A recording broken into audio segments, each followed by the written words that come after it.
अमरावतीच्या अंजनगाव सुरजी नगरपरिषद नगराध्यक्ष पदाच्या मतमोजणीत मोठा घोळ झाल्याचा आरोप काँग्रेस पक्षाने केला आहे।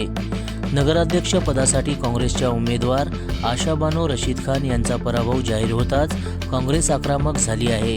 या निकालाविरोधात काँग्रेस खासदार बळवंत वानखेडे आणि काँग्रेस नेत्या यशोमतीताई ठाकूर यांनी तीव्र नाराजी व्यक्त केली आहे।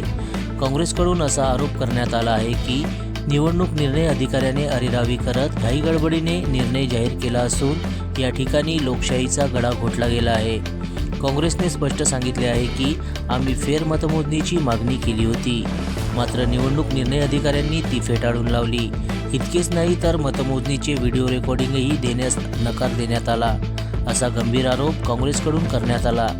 काँग्रेस नेत्याचे म्हणणे आहे की अंजनगाव सुरजीमध्ये काँग्रेस विजयी झाली असतानाही चुकीच्या पद्धतीने आमच्या विरोधात निकाल दिला गेला। या प्रकरणी काँग्रेसने आता अंजनगाव सुरजी निवडणूक निर्णय अधिकाऱ्याच्या विरोधात न्यायालयात जाण्याचा इशारा दिला आहे। या घडामोडीमुळे अंजनगाव सुरजी नगरपरिषद निवडणुकीचा वाद चांगलाच पेटण्याची शक्यता दर्शवली जात आहे।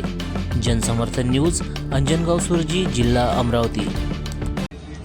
आज जे अंजनगावमध्ये झालं ते अतिशय वाईट झालं। या ठिकाणी अरेरावी करत इथल्या इलेक्शन ऑफिसरनी घाई गडबडीनं व्यवस्थित निगराणी न घेता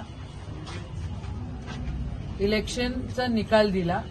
हे लोकशाहीचा गळा घोटणं आहे। इथं खऱ्या अर्थानं पंजाची सीट निघालेली आहे, पण अधिकाऱ्यांनी बदमाशी इथं केलेली आहे, हे आम्ही ठामपणे तुम्हाला सांगतोय। आम्ही व्हिडिओ रेकॉर्डिंग मागितली आहे त्यांना, अजूनपर्यंत आमच्या हातात व्हिडिओ रेकॉर्डिंग दिली नाही आहे। आम्ही त्यांना म्हणत होतो रिकाउंटिंग द्या, ते रिकाउंटिंग देण्याच्या ऐवजी तो माणूस चहा आणि लघवी करायला गेला आणि चहा प्यायला गेला। असा कसा बेजबाबदार अधिकारी? इथं तो अधिकारी कोणत्या पक्षाचा आहे की कशाचा आहे?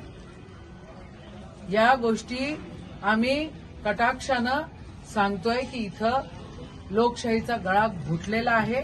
इथं पंजाची सीट निघालेली आहे आणि आम्ही कोर्टामध्ये या सगळ्या गोष्टींसाठी जातो।